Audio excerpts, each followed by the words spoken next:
taught us anything, it was to shift the narrative, to move from selling widgets to selling wisdom.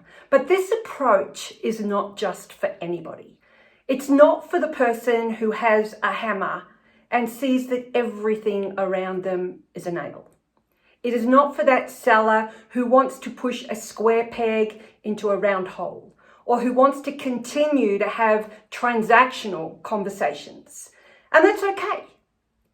But there are story sellers within every organization, and these story sellers are the ones that create a real pull scenario with their buyers, who come to the table in a state of authenticity and realness and collaborative care for the buyer.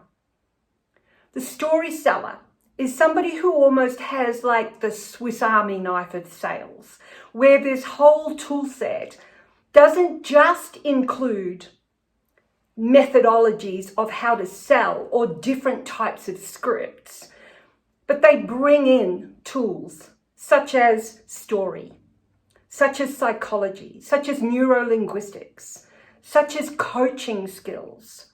All of these wonderful tools that take away the fogginess in selling today. And so I want to share with you the 3 personas that sit under the story seller archetype.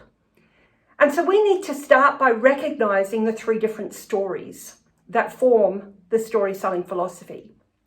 They are the internal stories.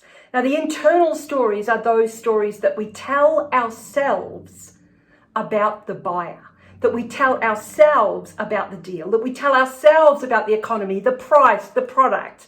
You know where I'm going there.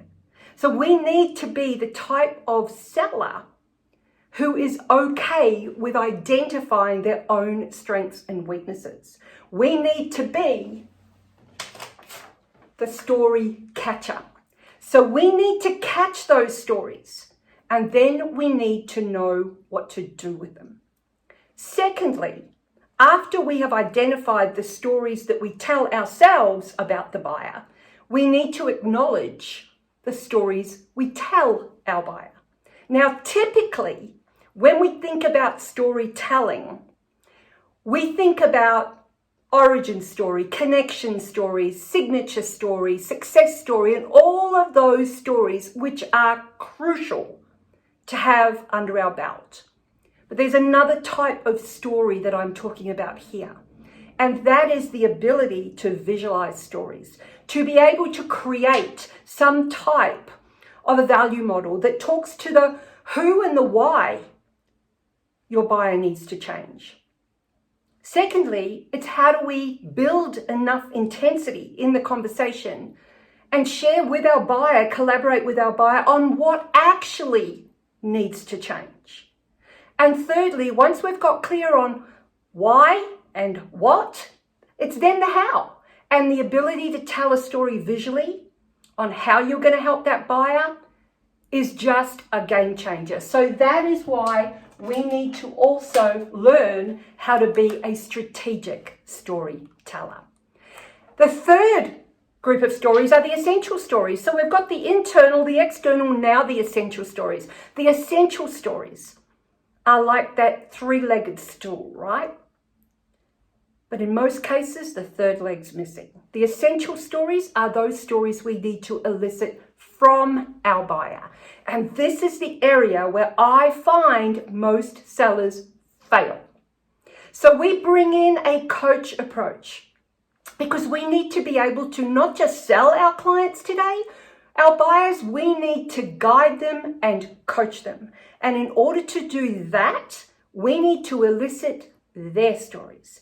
And so the third persona of the story selling archetype is for us to become a story seeker. So once we have those 3, skill sets behind us, there's no more gaps. It just makes it so much easier for us to have an engagement with a buyer and for them to feel that they can trust us. So stay with me on this story selling journey because I'm going to take you through each one of those personas in the next few videos. In the meantime, go to YouTube, follow me on YouTube. The StorySeller is the channel on YouTube. Ring the bell here on LinkedIn. Be able to follow any of my posts, and of course subscribe to my newsletter. So on that note, have an amazing day and step into becoming the story seller your buyer needs you to be. Have an amazing day and speak to you soon. Bye for now.